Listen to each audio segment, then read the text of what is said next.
No one taught you how to feel deeply. No one told you that grief could arrive without warning, that healing isn't a straight line, that becoming whole is not about becoming better, it's about coming home to yourself. This is a journey through the unspoken, through the ache, through the truth of being human, and the quiet miracle of remembering who you've always been.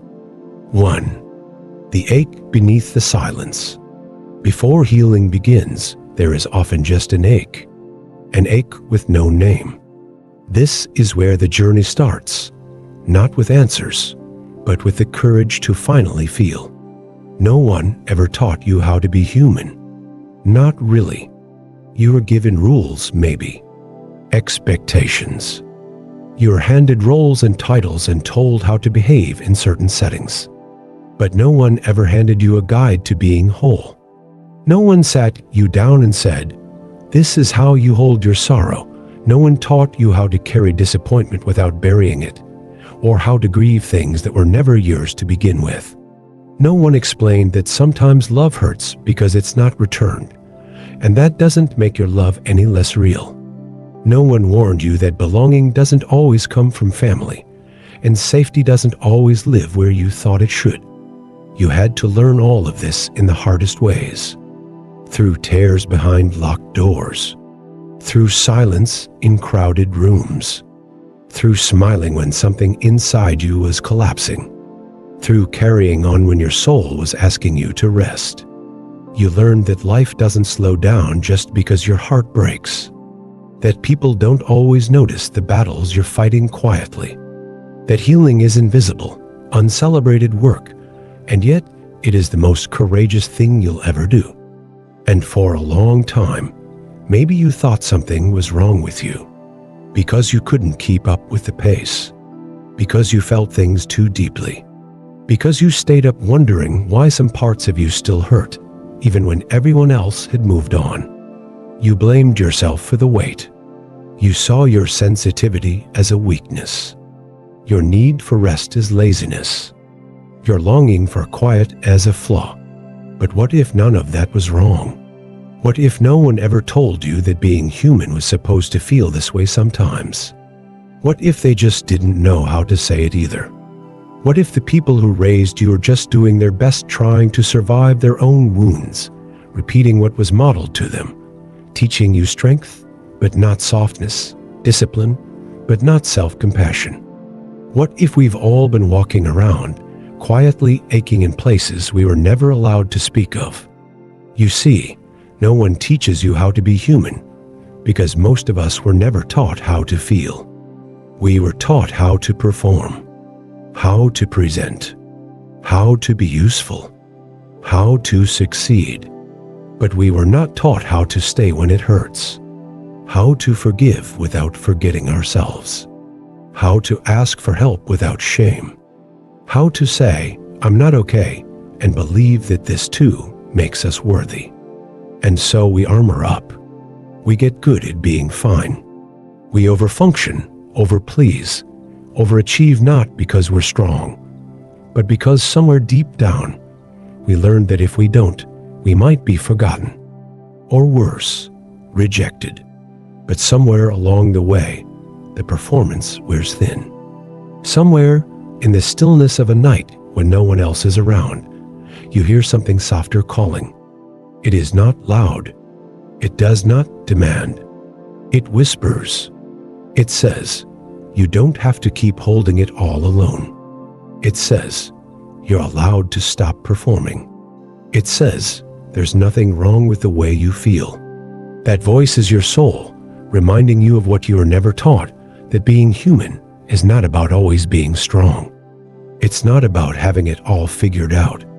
It's not about pretending everything is okay when it's not. Being human is about learning to live in the tension between light and shadow. It's about holding joy and grief in the same breath. It's about allowing yourself to be soft in a world that often demands hardness. It's about becoming your own safe place when no one else knows how to be. And maybe, just maybe, you don't need to fix yourself. Maybe what you need is to remember yourself, to return to the parts of you that got left behind when life moved too fast, to revisit the child who needed more kindness, to honor the moments when you kept going without a map. You are not broken. You are not behind. You are not too sensitive or too much. You are simply human, and no one ever taught you how to hold that gently. But you can learn now. You can unlearn the hardness. You can unlearn the guilt. You can unlearn the shame that wrapped itself around your softness and called it weakness. You can start again, not by becoming someone else, but by becoming more fully yourself. This is not a quick fix. This is not a formula. This is not something to rush through or check off a list. This is a sacred return, a homecoming, a soft, courageous unfolding into the you that was never lost, just buried beneath the weight of everything you were taught to be. And in this space, in this pause between what was and what will be, you begin again. Gently, honestly, whole. 2. Why you learned to hide your heart. You weren't born hiding. You learned to tuck away your truth to feel safe. This part of your story deserves to be witnessed with compassion, not shame. There's a moment, often quiet and unnoticed, when the ache you've been carrying for so long begins to shift. Not because it has disappeared, not because you've figured everything out, but because you've finally stopped running from it. You pause, even just for a second, and instead of trying to silence the sadness, you let it speak. Instead of trying to numb the discomfort, you sit beside it. You say, "I see you," to the parts of yourself that have been begging to be seen. And in that moment, you feel something strange, not ease, not peace yet, but something real, something honest, something that says, "This hurts, and I'm still here." For the first time, maybe in years, you realize you don't have to abandon yourself to be okay. You don't have to become smaller to be loved. You don't have to hide the mess to be worthy. You don't have to have a smile on your face when your soul is tired. You don't have to be inspiring while you're bleeding.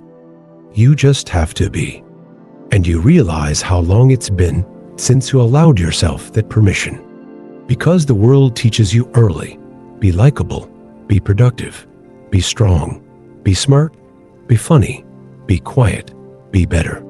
But rarely does it teach you how to be real, how to be whole, how to be with yourself in the dark, in the doubt, in the silence. So you perform, and you adapt. You become what's needed in every room, strong when others are falling apart, quiet when your heart wants to scream, supportive when you are the one who needs holding. You give, you please, you stretch, you show up. And it's not that this is wrong, you're doing it from love. But somewhere, you forget that you are also worthy of love, of softness, of care. You become a safe place for everyone else and forget to be one for yourself.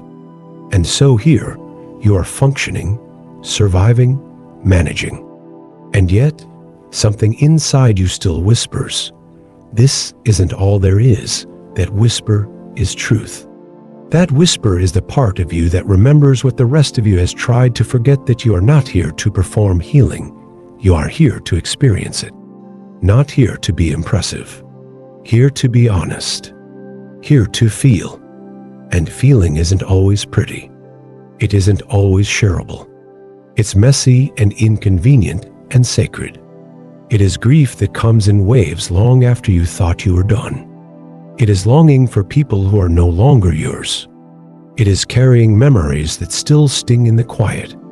It is joy that surprises you on an ordinary afternoon. It is laughter that escapes when you least expect it. It is the full spectrum, and learning to live in all of it without shaming yourself for being human. Because being human is not about constant upward progress. It is spiraling, returning, stumbling, standing again. It is forgetting and remembering over and over again. And in that remembering, you learn to be gentler. You learn to speak to yourself the way you wish someone had spoken to you when you were young. You learn to say, "I love you," not just when you're proud, but when you're hurting. You learn to show up for your inner world like you would for a child, patiently, consistently, tenderly. You begin to make space for your own emotions instead of shrinking them to fit someone else's comfort.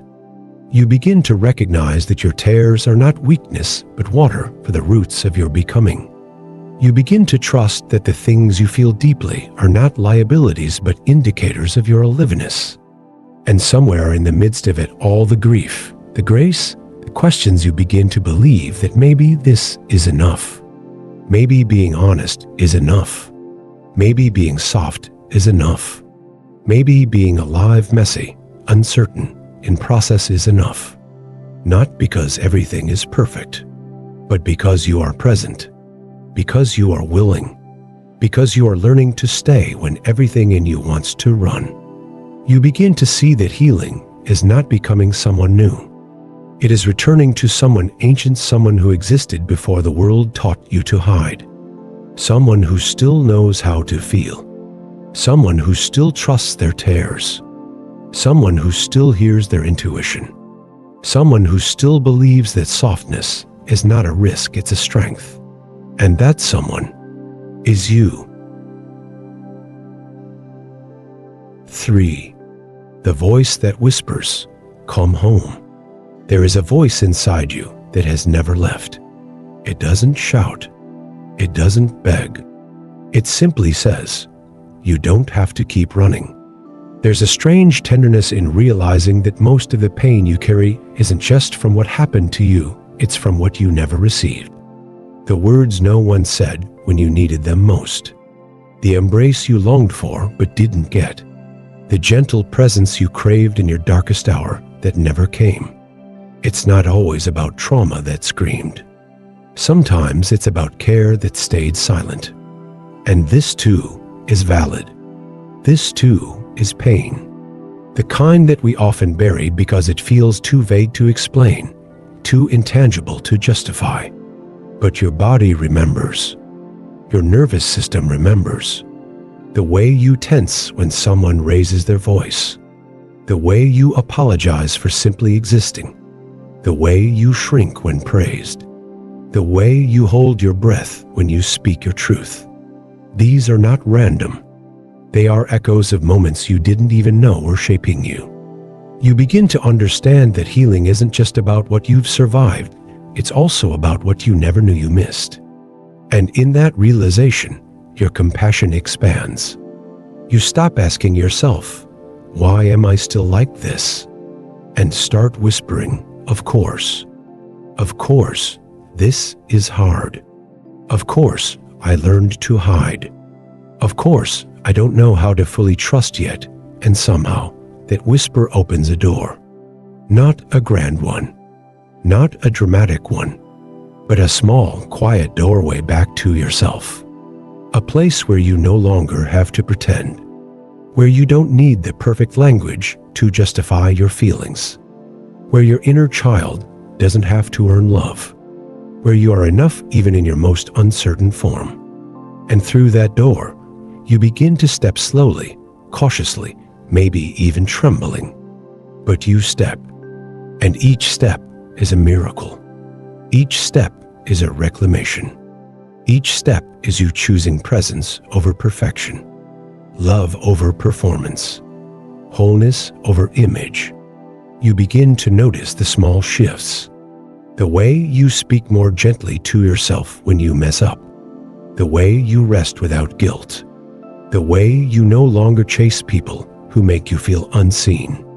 The way you now sit with your sadness instead of silencing it. These are not small things. These are revolutions, quiet, holy ones. They're the foundations of becoming someone who no longer abandons themselves when life gets hard. And becoming that person means grieving who you had to be before. The overachiever, the peacemaker, the one who smiled through pain, the one who made themselves small so others could feel big, the one who carried too much for too long without help. You thank that version of you because they kept you alive. But you also begin to lay them down because survival is not the same as living.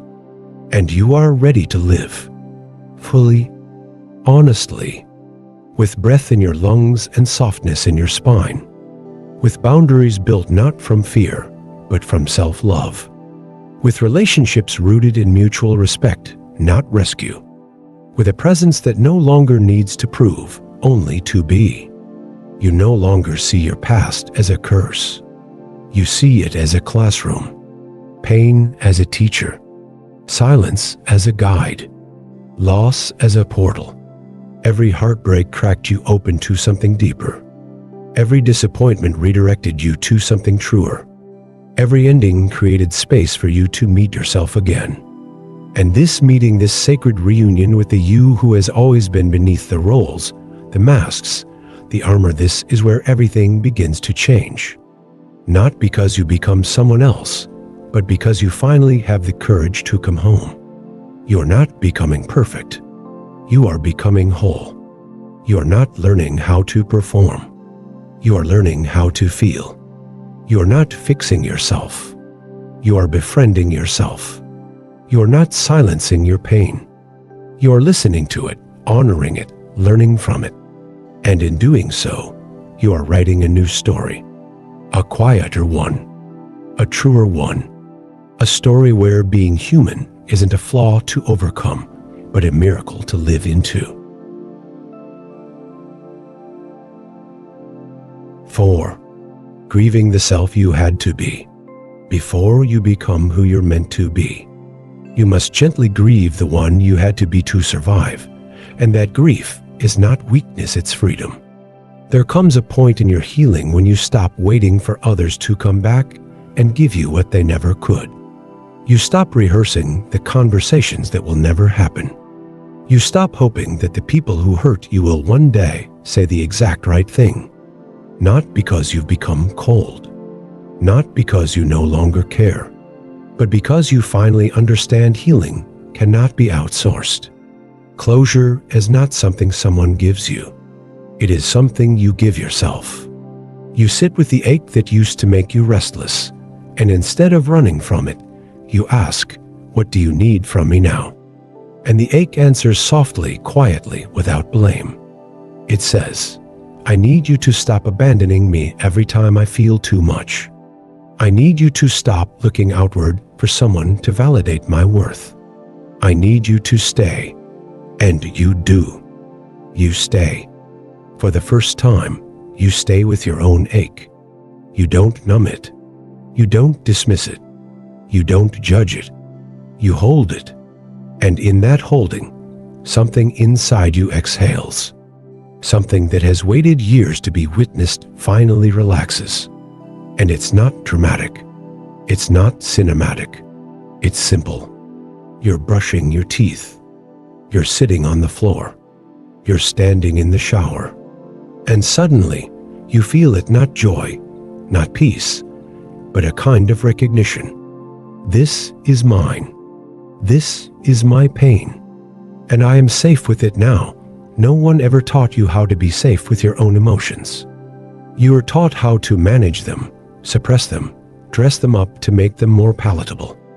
You were told to move on, or stay strong, or look at the bright side. And while the intention might have been good, the result was a deep sense of loneliness. Because no one ever met you in the full truth of what you felt. No one mirrored back, "Yes, this is hard and I'm here." And so, you had to become that presence for yourself. And doing that has been the most courageous thing you've ever done. Because it's easier to distract. It's easier to blame. It's easier to bury. But you chose to face. You chose to feel. You chose to walk through the fire instead of pretending it didn't exist. And in doing so, you discovered something no one ever taught you, that you're more resilient than you believed, that your softness is not a liability, that your brokenness is not permanent, that your capacity to begin again is endless.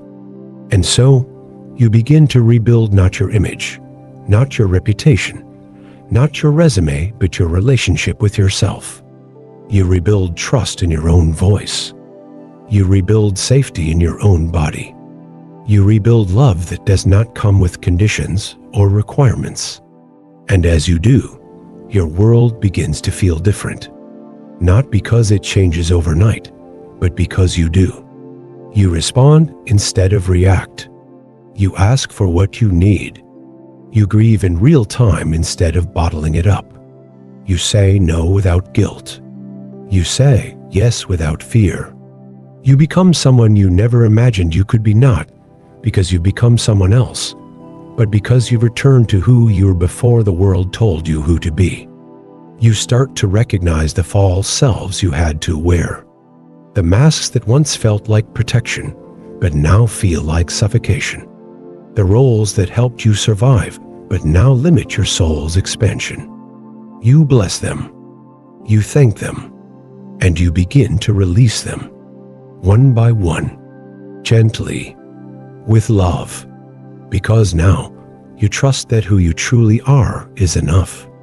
You no longer need to be perfect to be loved. You no longer need to be strong to be safe. You no longer need to be liked to belong. You are becoming a space where your own soul can rest. Where the younger versions of you, the ones who are confused, ashamed, afraid, can come home and find comfort. Where your pain does not need to perform, and your healing does not need to be productive. Where being human, raw, real, and honest is finally enough. 5. Making room for your whole truth. The truth isn't always pretty, but it's yours. And when you stop editing your pain to make it palatable, healing becomes real. There is a kind of loneliness that doesn't come from being alone. It comes from being surrounded and still feeling unseen. It comes from giving so much of yourself away that when you're finally alone, you're not sure what's left. It comes from smiling when you're crumbling, from performing connection while quietly starving for it. You've been there in rooms full of people, and yet nowhere felt safe enough for your truth. You've sat across from those who love you, yet couldn't find the words to explain why your chest felt so heavy. And so, you became skilled at translating your pain into silence, at filtering your feelings through what others could handle, at minimizing your needs so no one would leave. Because somewhere along the way, you learned that honesty comes with consequences, that vulnerability might be met with withdrawal, that too much emotion might scare people. And so you learned to hold it all, your sadness, your rage, your confusion, your longing, like secrets. Heavy, sacred secrets. But even secrets begin to rot when they are never spoken. Even pain, when never named, begins to grow roots in your body. And it's not your fault. No one taught you that naming your truth wouldn't make you weaker, it would make you free. No one said that your emotions are not problems to solve, but signals to understand. No one explained that your needs are not burdens, but bridges to real connection. But you're learning now. Slowly, bravely. You're learning that your voice matters not only when it's calm and composed, but also when it shakes. You're learning that it's okay to ask for what you need, even if your voice trembles, even if the words are messy. You're learning that you do not have to wait for permission to feel, that you do not have to perform your pain in a palatable way to be worthy of compassion. You're learning to be honest, not brutal, not careless, but beautifully honest. Honest enough to say, this hurts. Honest enough to say, I miss them. Honest enough to say, I need more. Honest enough to say, I don't know who I am anymore. And in that honesty, you begin to find connection again. Not surface-level connection. Not connection built on pretense or politeness, but soul-deep connection. The kind that says, you don't have to be okay for me to stay. The kind that says, you can unravel here, and I won't try to fix you. I'll simply sit beside you, but this connection doesn't begin outside. It begins within. It begins when you stop gaslighting your own emotions. When you stop telling yourself you're being dramatic, or weak, or too much. It begins when you stop abandoning yourself every time someone else is uncomfortable. It begins when you look yourself in the mirror and say, I will not leave you, no matter what you feel, no matter what you've done, no matter how messy this gets. That's where real belonging begins, in the quiet, persistent choice to belong to yourself, to stand by yourself, to believe yourself. And once you learn to do that, the world opens in a new way. You stop settling for relationships that require you to hide. You stop shrinking to fit into rooms that were never built for your soul. You stop mistaking performance for intimacy. You begin to move differently, with more softness, but also more strength, with more clarity about who you are and more courage to protect that. You realize that it is not selfish to have needs. It is not dramatic to feel deeply. It is not broken to desire more than surface-level living. It is sacred. It is human. And the more you honor that in yourself, the more you begin to honor it in others. You start to see people differently, not as roles or labels or expectations, but as souls carrying their own unspoken grief, their own hidden longings. And that changes everything.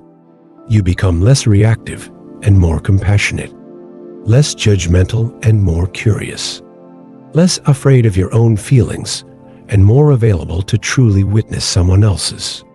Because now you know the parts of you that felt like shame were actually doorways to empathy. The wounds you tried to hide are the very things that make you tender enough to hold others well. Your pain is not a weakness. It's a path back to yourself, a path back to each other, a path that begins with the simple, sacred decision. I will feel. I will stay. I will speak even if my voice shakes. 6. Softening without falling apart. They told you strength meant being hard, but you're learning that softness isn't collapse. It's a quiet kind of power that lets the light in. There's a point in your becoming where you stop asking, what's wrong with me? And start asking, what happened to me? And that question, that shift, changes everything, because it moves you out of shame and into tenderness. It invites you to look at your patterns, not as evidence of your failure, but as evidence of your survival. Your need to please? That was safety once. Your constant overthinking? That was how you stayed ahead of pain. Your emotional walls? They protected you when vulnerability felt like a threat. Your perfectionism? It gave you a sense of control in a world that felt uncertain. None of it was random. None of it means you're broken. It means you were doing the best you could with the tools you had. And now, with gentleness, you get to ask, are these tools still serving me? You get to choose without blame what to keep and what to release. You get to say, thank you for helping me survive. And also, I'm ready to live differently now. And that shift from reaction to intention, from defense to choice, is how healing begins to integrate. Not just as something you think about or read about, but something you live, something you breathe, something you embody in the way you speak to yourself, in the way you pause before reacting, in the way you choose presence over protection. You begin to feel the difference between who you were when you were surviving and who you are becoming as you heal. And the space between those two selves is not a void, it's a sacred passage. A passage filled with grief and gratitude. Grief for the years you spent abandoning yourself, for the ways you were never fully seen, for the love you gave to people who didn't know how to hold it. Gratitude for the fact that you are still here, that your heart is still open, that you are still choosing softness in a world that often rewards the opposite. And as you walk that passage, something else happens. You begin to feel safe in your own presence.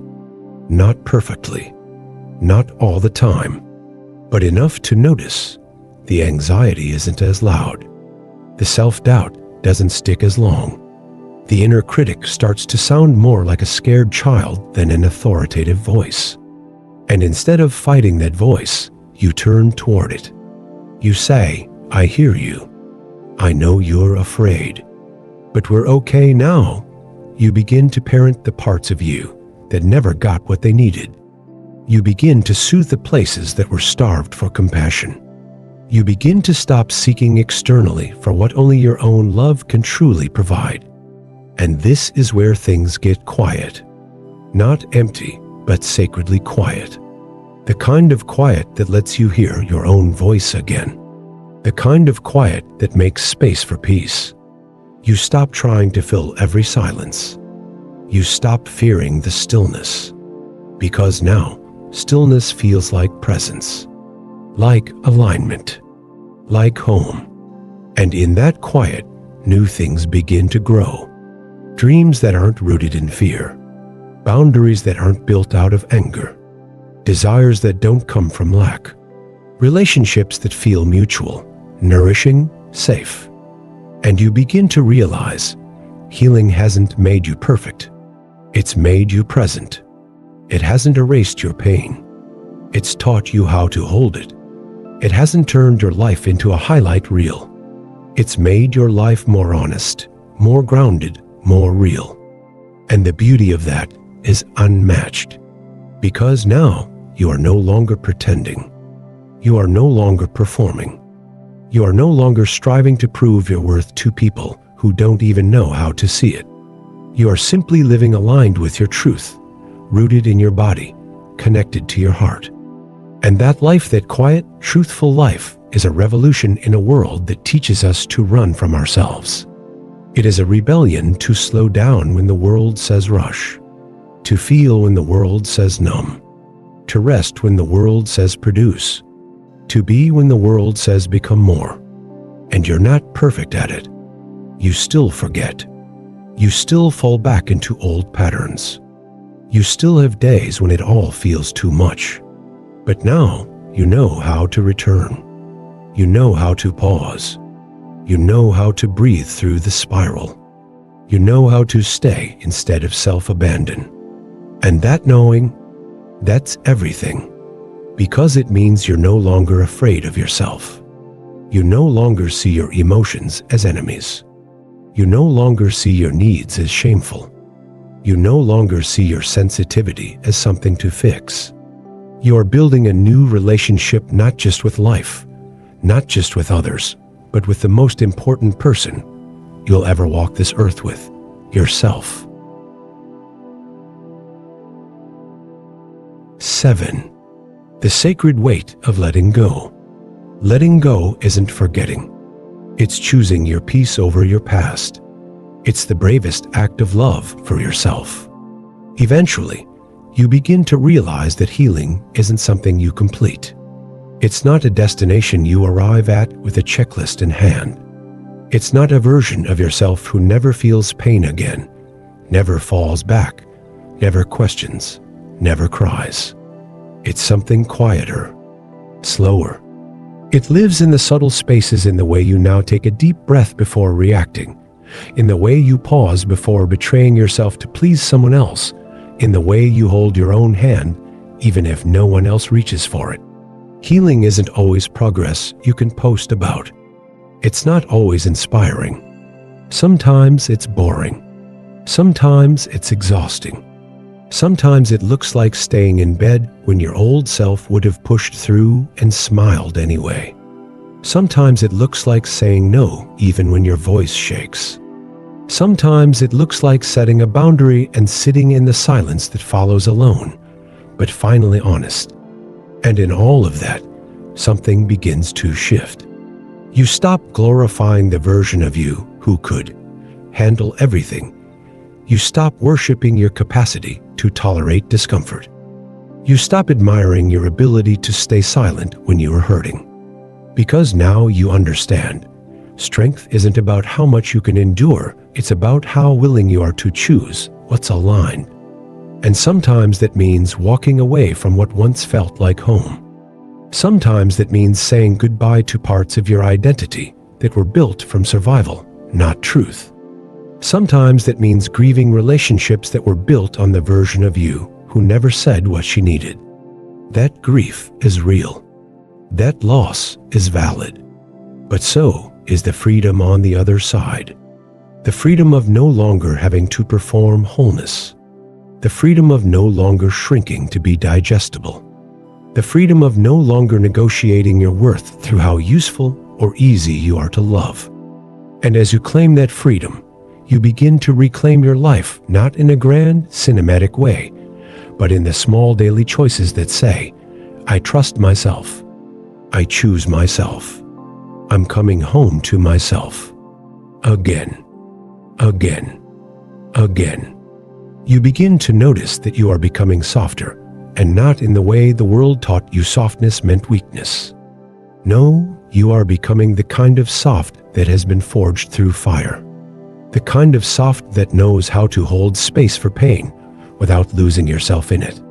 The kind of soft that can sit with a crying friend and not flinch. The kind of soft that sees someone lashing out and thinks, there must be hurt under that, instead of, they must be terrible. That softness is not fragile. It is powerful. It is what allows you to stay open when everything in you wants to close. It is what makes room for love that is deep and true and mutual, not transactional, not earned. And in that softness, you begin to meet yourself in new ways. You no longer chase certainty, like it's the cure for your fear. You learn to live in the questions. To sit in the middle of not knowing and say, even here, I am safe. Even here, I am worthy. You begin to experience joy, not as a reward, but as your natural state, the one you forgot when everything felt too heavy. You begin to laugh more not because everything is perfect, but because you finally let go of needing to control everything. You begin to rest not as an escape, but as a celebration of your body and spirit. You begin to love people without trying to fix them. You begin to forgive without needing an apology. You begin to speak truth without fear of rejection because now, your belonging no longer depends on someone else's approval. You belong to you. And when you belong to yourself, you become a safe space for your own heart, for others, for life to move through you freely. You begin to realize that wholeness was never about perfection. It was about integration, about holding all the parts of you, the brave and the broken, the loud and the quiet, the fierce and the frightened, and saying, you all belong here, and that is what you were never taught. That your humanity is not a problem. That your softness is not a liability. That your healing does not have to look like anyone else's. That being alive, messy, complicated, ever-changing is not something to fix. It's something to honor. 8. Peace without proof. You don't need to explain your peace. You don't need to earn your calm. Sometimes the deepest healing comes when you stop needing a reason to rest. There's a kind of healing that doesn't announce itself. It doesn't arrive with trumpets. It doesn't come wrapped in clarity or fireworks. It comes quietly, subtly, like the sun rising behind a cloudy sky. It happens when you catch yourself laughing on a day you thought would break you, when you notice your breath has become slower, when you go an entire afternoon without second-guessing your every move, when the silence no longer feels like abandonment, but peace. That's healing too. Not the big, dramatic kind, but the kind that stays. The kind that roots. The kind that makes a home inside you. And sometimes that healing arrives disguised as letting go.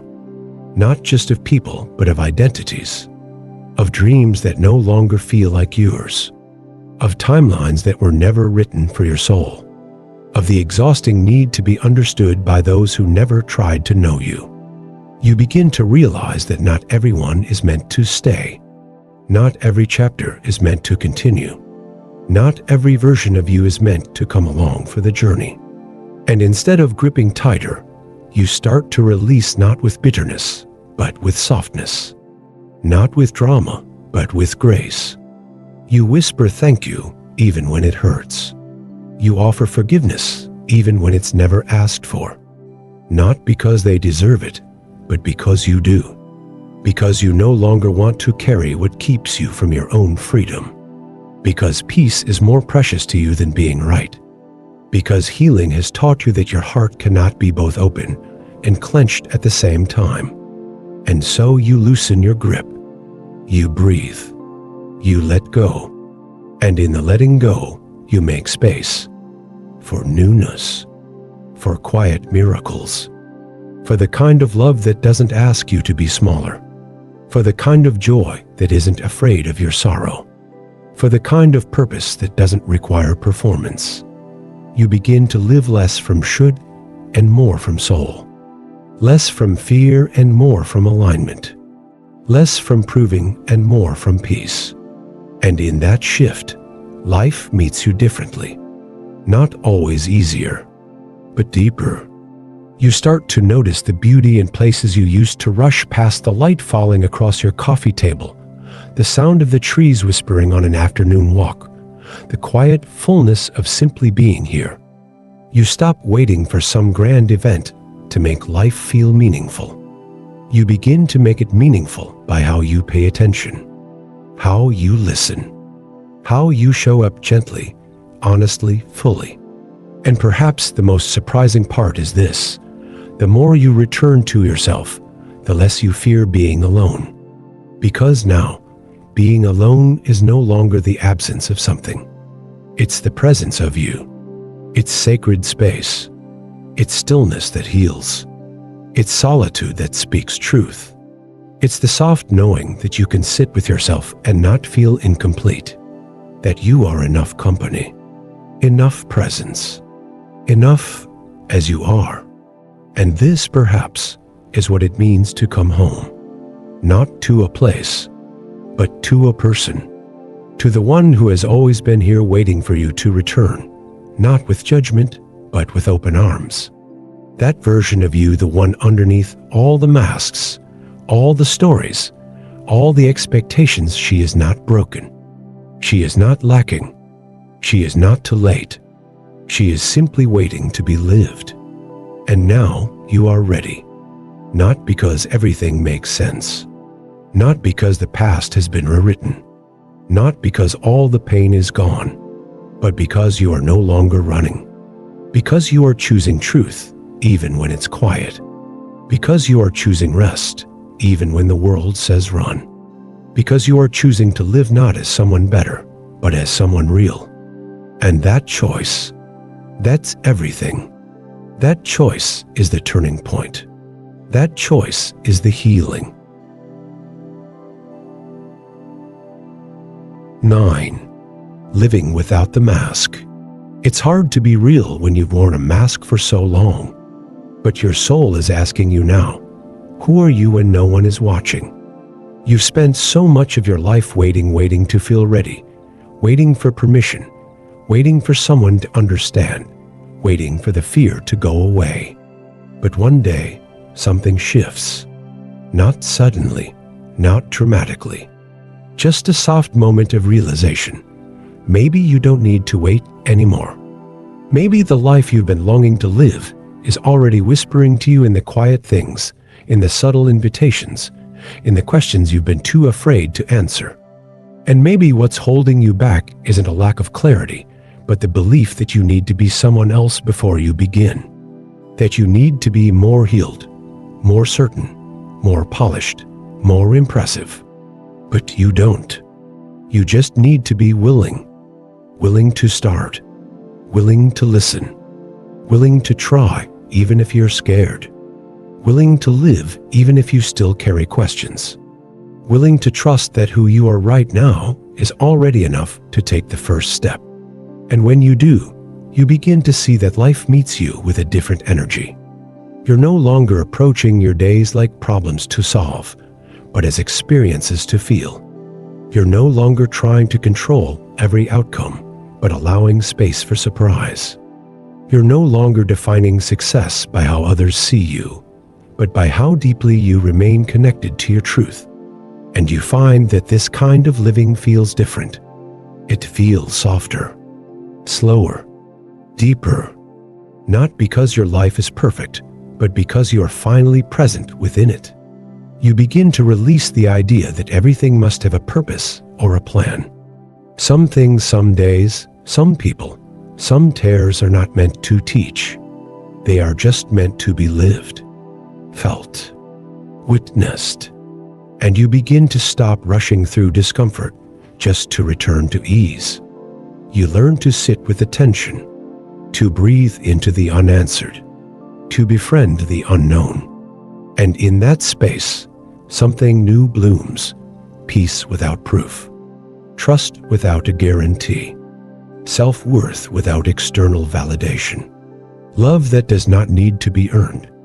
And that's when you start to live not just for the moments that look beautiful on the outside, but for the ones that feel honest on the inside.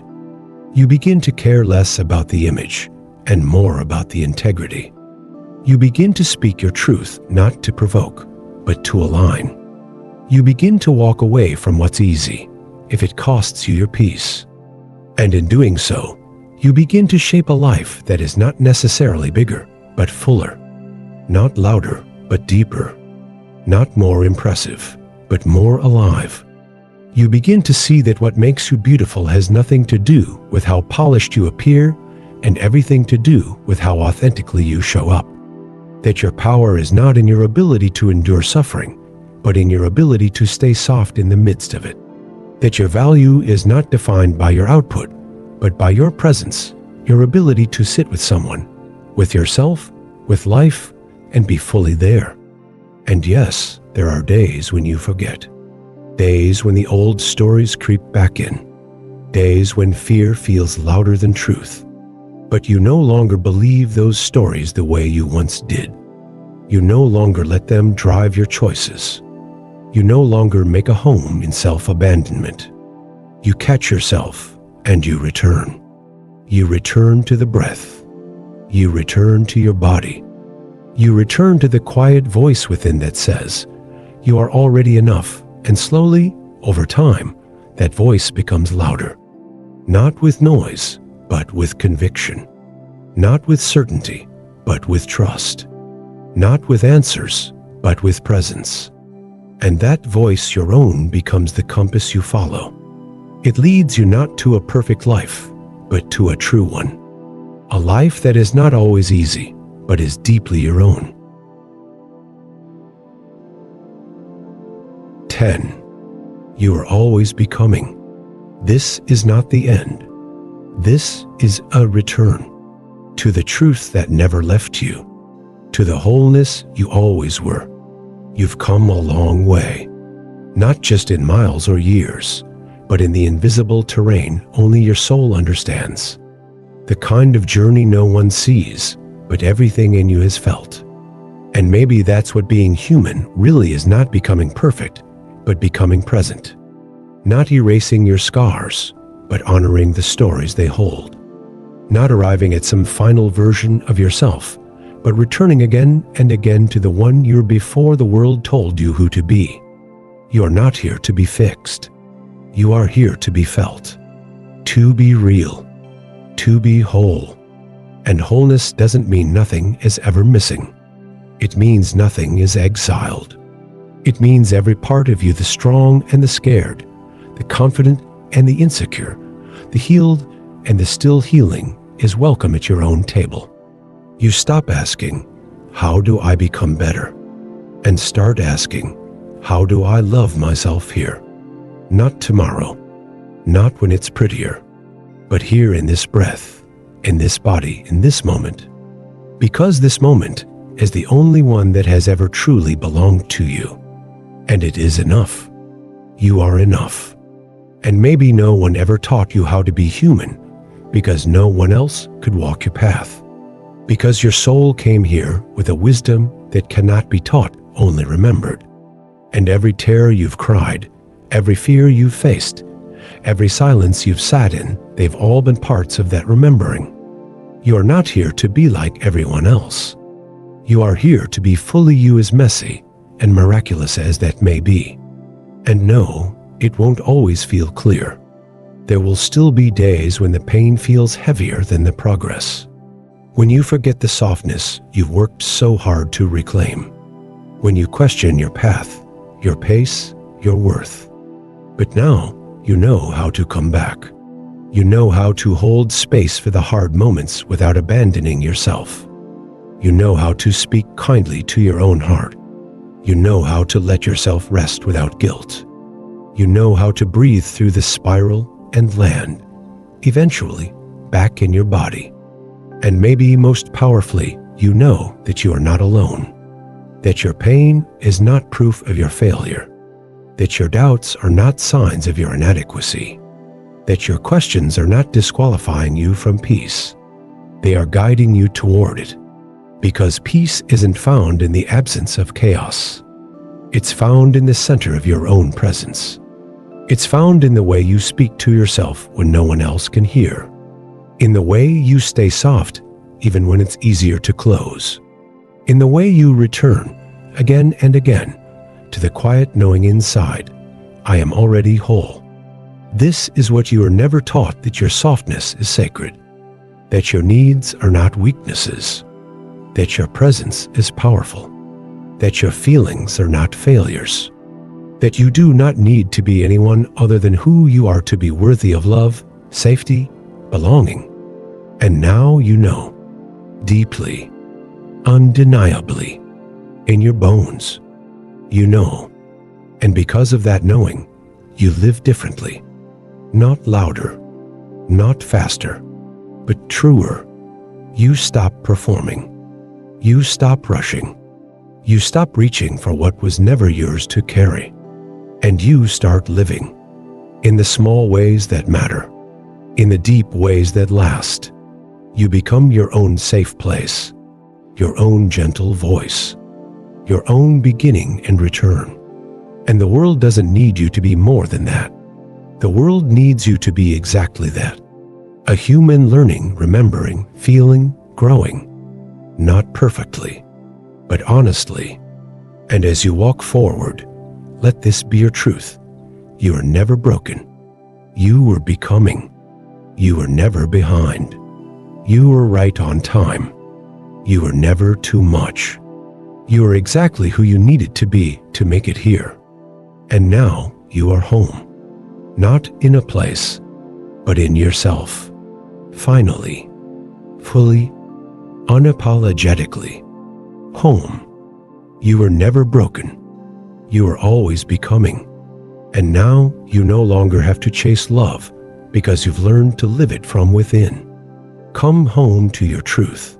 Come home to your breath. Come home to your heart. This is not the end. This is the beginning of you, fully seen, fully felt, fully alive.